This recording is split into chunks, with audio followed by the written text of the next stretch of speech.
I want to welcome you to Goldenrule Media Conversations with me, your host, Yaya Diamond. Today we have the legendary Miss Melba Moore. Don't go anywhere. We'll be right back. What's up, peoples? How you doing? Oh my gosh. Okay. I got Miss Melba Moore on the show today. Oh yes. Oh my gosh. Talk about iconic. Trend-setting. Icon. Legend. Yeah. All of that. Miss Melba Moore, ladies and gentlemen. Thank you so much for being on the show. Oh, thank you for having me. I feel good to be here.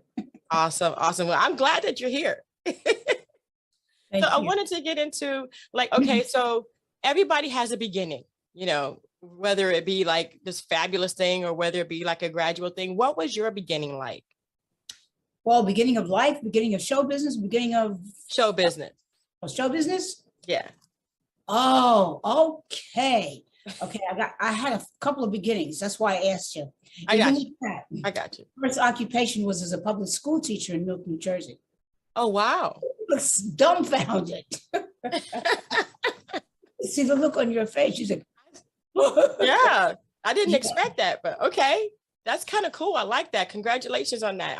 Going to school to be a public school teacher, that's commendable. Right. Thank you. Right. So I have very good education in music, vocal music. I taught it in the public schools. And I did that because my parents were musicians and they told me I had to get a real job, not like them. Okay. So after I taught school for about 3 years, I told my parents, I did what you wanted me to do. And I love doing it. I'm good at it, but you guys are having fun. I want to see, could I be an entertainer too? So I asked them to take me around and introduce me to some of the people in the industry, agents, to the people that could get me booked. Mm-hmm. One of the very first people I met was Valerie Simpson before she was married to Nick, or her first husband. You don't know all that. No, I don't, but okay. We exchanged numbers and she invited me to start doing what she did, which was backup studio singing behind the star recording artists of the day. That was like the late 60s. Mm-hmm. And she also did commercials, jingles. Okay. She had a very famous one, went like, I'm sure this is before your time, but they may still have played it. Sometimes you feel like a nut, sometimes you don't. Anyway, in case you didn't know, that's Valerie. I didn't know that. I got that from Almond Joy. Right. You should know Almond Joy, but you wouldn't know that it was her. Anyway, so she got me introduced into backup singing. So I love that, and I thought I would be, do that for the rest of my life because it paid very, very well. And you got to do jingles, and you get residuals. So it looked like a very good future for me. But one of the recording sessions was for the music director of the Broadway musical Hair. Oh. And he was a wonderful keyboardist, and he was doing like a solo album of the music that he had helped compose. And so we were all invited to do the backup on that, just oohs and ahs, just fill in types of things. And when they got through with doing his version of the music of Hair, there was still casting. So they invited everybody that was on the recording session, if they wanted to come down and sing for the director and the producer. And that's how I got my first Broadway show. And that's how I got started. Wow, that is so cool though.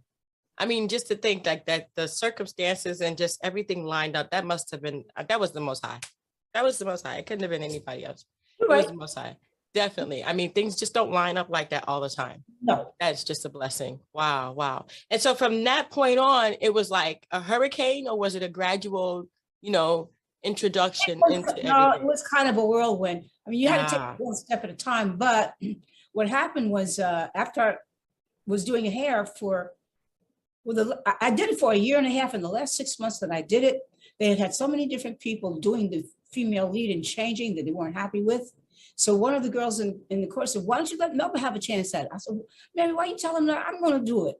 She said, well, you could try, right? So I said, oh, yeah, I'll try. So they auditioned for me at a matinee. let me try out during a matinee, and I got the part. I got the lead role, but that was unfathomable in the first place because hair was about hippies, and Black people really didn't have, well, except for Richie Havens and a few, didn't have anything to do with Jimi Hendrix, one or two, didn't have anything to do with hippies. We didn't know anything about hippies, but my point is they broke all the rules, and the thing that happened is that I wound up replacing Diane Keaton and becoming the first Black actress to replace a white actress in a lead role on Broadway. My goodness. So is that a whirlwind? Is that a thought? What is that? That's crazy. Yeah. That was crazy. Wow. That was a blessing. But right. I mean, you know, something that was. She was telling me, she said, no, just go and, you know, that's what happened while I was still in hair. I didn't leave hair yet. So after I was doing that for about 6 months, a year and a half altogether, that same big mouth Black young woman said, Melba, you don't really know how to audition. You didn't really audition to get into this show. And you're on Broadway now. You should start going up for things and see if you can get another Broadway show. I said, well, where do you go?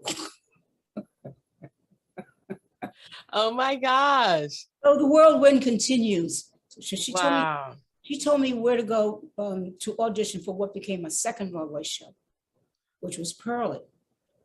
That one was about, you know, Black Southern girl stealing some money or something and falling in love with the preacher man and getting a Tony Award. Oh, wow. Oh, wow. I mean, wow. I mean, wow. I mean, wow. Right. I'm trying to give you a minute to kind of take some of it in. Yeah, I need a minute. Like this lady was very instrumental, but not only that, heard from the Most High to make your career go straight up. I mean, like you didn't even know what you were doing, really. I mean, think about it. You were like, where do you go? I mean, I didn't have so cool. To ask. Wow, that is so cool. Miss Moore, that is such a cool story. I mean, I love it.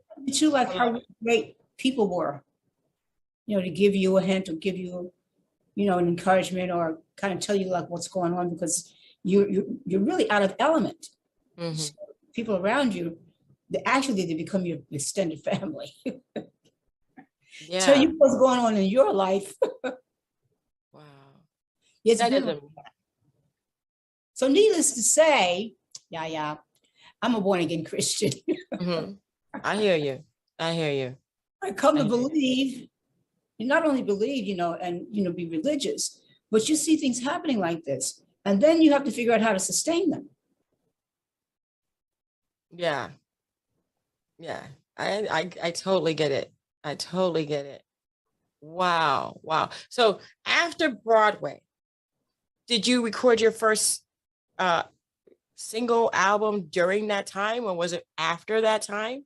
Good question. Well, of course, after Purlie, because that wasn't the end of Broadway. I've done Les Misérables, so I became the first Black person to play the role of Fantine. Because you know, it's about the French Revolution. It's not about Black people. Right. I mean, Miss Moore. Miss Moore, goodness gracious. I mean, talk about miracles happening and right. I mean, all over the place. Right. Wow. I believe that. I'm certain. So you asked the question, the recording career. Mm-hmm. Well, it happened as a result of getting the Tony Award. And from the Tony Award, I was invited to do, well, some people get Tony Awards, you never hear of them again. Right. So it's just as important, but it doesn't always do as much to push you upwards and forwards. Mm-hmm. So, but from there, I was invited to do television. I had my own TV show, the Melba Moore Clifton Davis show, my own show, the Melba show. The Melba Moore Clifton Davis show was a summer replacement for Carol Burnett. Oh, so wow. That slot was just incredible. I was invited to do the Johnny Carson show, the Ed Sullivan show, the Merv Griffin show, the Flip Wilson show. I'm not going to be able to name them all. I was everybody's guest on everybody's TV show. So, of course, the world got to know Melba Moore. That's how everybody got to know me. It was after that, then I got my recording offer as a solo artist and started to try to carve out what was going to be my style. Because I mean, wow, you didn't even have a style yet. Not really. Mm-mm. You know, I was trying to develop it from the roles that I have had on Broadway. And of course, Broadway doesn't mix with R&B. Right. Now we know how to do everything, but they're two different genres. You don't mix them. Right. I was just telling you how do you move through these things, Yeah. Yeah. I mean, I can understand that. I can definitely understand that. I mean, there's two different techniques and two different rhythms, and it's Two all different different. people, the same people don't. Yeah. Exactly. Not even the same people. Yeah, that's crazy. Same people. Yeah, that's crazy. Wow. Wow, Miss Moore. Wow. Talk about being at the right place at the right time to do the right thing to get the right person to push you forward, but not know what's going on. You can't do that. So No, you can't. You can't. You know, now that I'm talking with you like this, I think that, you know, looking back, you can kind of say, oh, maybe I think something's going on in here to say, why don't we try this, you know? So I guess I'm encouraging people who don't know what they're going to do, or maybe you think they really know. See what's going on in yourself. Exactly. Wow. Exactly. Dang, man. Wow. I mean, I'm talking to you, so I'll tell you. I don't know what plans you have. Does it matter? And I don't know how your psyche and everything works. mm-hmm. See things kind of whirling around here, and you kind of see how the world works, and you see what you may have in your heart and stuff, and you just mix things around. It's just explore some things if you want to, if you need to. Definitely. Okay, so we move fast forward because I know that like you said, it was just a whirlwind of just different things that were happening. And, you know, did you ever go back to Broadway after that? After you started your solo career? Yeah, I've done Timbuktu, which is a beautiful play musical that I co-starred with Eartha Kitt. We were the two leading ladies. And there was some other people in it too. It was beautiful, beautiful. Oh, it was, the idea was Jeffrey Holder. So he was also a wardrobe designer. So the wardrobes were just very flowing and very African. Beautiful and very Jeffrey Holder. The Uncola man. It's probably before your time, but yeah, I remember the name. I definitely remember the name. Yeah. He's married to the beautiful ballerina Carmen de Lavallade, ballet dancer. I didn't know that. They're kudos because they're all icons. It's just ridiculous how the gifts that we have in this what would I call this galaxy? Right, exactly. Yes. On this big rock that we spin on, right? That's what I say. You know, you just don't know what's going to happen. But I tell you one thing, Miss Moore, when you sit down, I mean, when you got the opportunity to sit down after after whatever time it was, what was going through your mind at that time? Oh, you can't say one thing. But because I'd had some romances break up. I'd lost my career a couple of times. That's happened several times. At a certain point, I was married and I lost my family and my career. So there've been really tremendous challenges. And figured out, okay, I heard about managers and business and everything, but I don't have none of that. So now what am I going to do? It seems like I'm supposed to be in this industry. So it seems like I need to try to learn how to. I guess God asked you, what are you doing with what you got left, what I left you? Yeah. First thing I'm going to do is go to church and see what you got to say about things. Exactly. Mm-hmm. I'm Catholic. I was born Catholic, but I tried a lot of religions. But in my studies, I found out that Catholicism is the first Christian religion. So Jesus started that one. So regardless of what anybody else says or thinks or feels, I want to know where the whole truth is. Right. And even if I don't know it, that's surrounding me. Mm-hmm.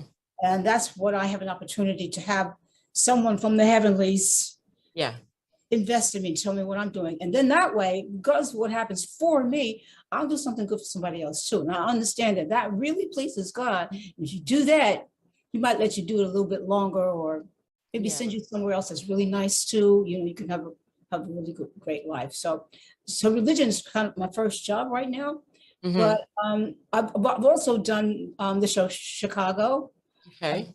Trying to think of what else did I do. Well, I told you Les Misérables, that's real important. Mm. And the Fat Waller show. Okay. I can't think of the title now, but about 4 or 5 other shows altogether, which for somebody who didn't have any idea even where to go audition, that was pretty good.